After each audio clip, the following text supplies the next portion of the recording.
श्री विष्णु पुराण प्रथम अंश पहला अध्याय।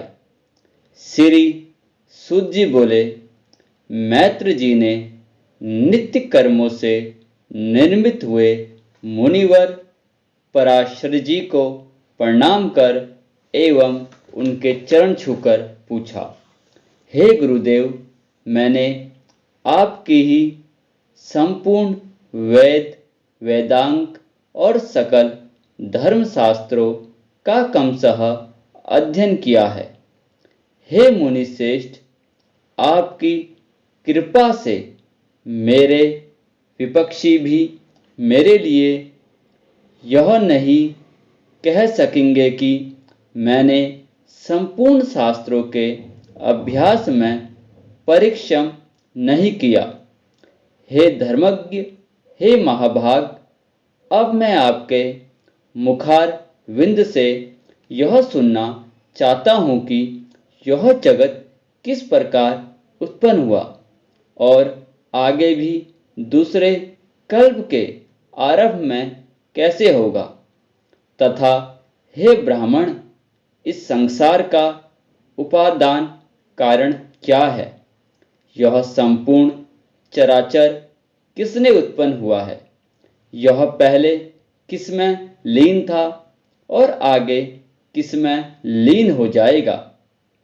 इसके अतिरिक्त आकाश आदि भूतों का परिणाम, समुद्र, पर्वत तथा देवता आदि की उत्पत्ति, पृथ्वी का अधिष्ठान और सूर्य आदि का परिमाण तथा उनका आधार, देवता आदि के वंश, मनु, मनवंतर, बार बार आने वाले चारों युगों में विभुक्त कल्प और कल्पों के विभाग, प्रलय का स्वरूप, युगों के पृथक पृथक संपूर्ण धर्म, देवर्षि और राजविषयों के चरित्र, श्री व्यास जी कृत वैदिक शाखाओं की यथावत रचना तथा ब्राह्मण आदि वर्ण और ब्रह्मचार्य आदि आश्रमों के धर्म, ये सब हे महामुनि शक्ति नंदन मैं आपसे सुनना चाहता हूँ। हे ब्राह्मण, आप मेरे प्रति अपना चित्त प्रसाद मुख कीजिए, जिससे हे महामुने मैं आपकी कृपा यह सब जान सकूं। श्री पराशर बोले, हे धर्मज्ञ मैत्री, मेरे पिताजी के पिता श्री वशिष्ठ जी ने जिसका वर्णन किया था, उस पूर्ण प्रसंग का तुमने मुझे अच्छा स्मरण कराया। इसके लिए तुम धन्यवाद के पात्र हो।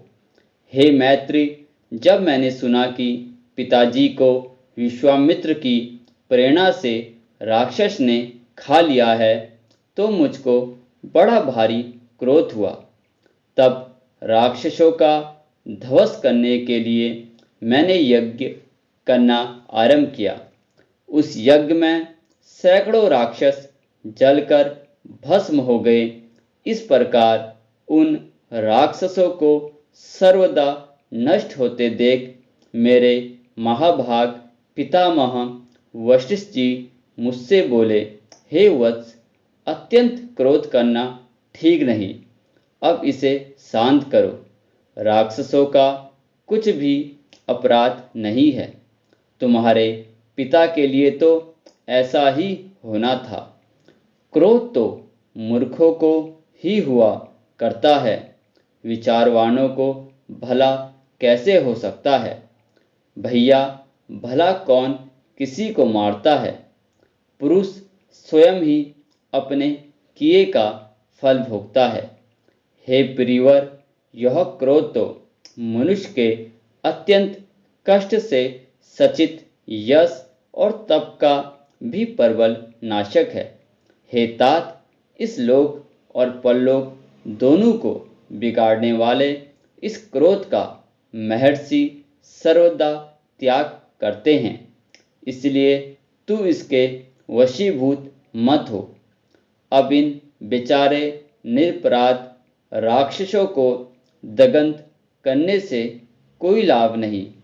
अपने इस यज्ञ को समाप्त करो। साधुओं का धन तो सदा समा ही है। महात्मा दादाजी के इस प्रकार समझाने पर उनकी बातों के गौरव का विचार करके मैंने वह यज्ञ समाप्त कर दिया। इससे मुनिश्रेष्ठ भगवान वशिष्ठ जी बहुत प्रसन्न हुए। उस समय वर्मा जी के पुत्र पुलस्त्य जी वहाँ आए।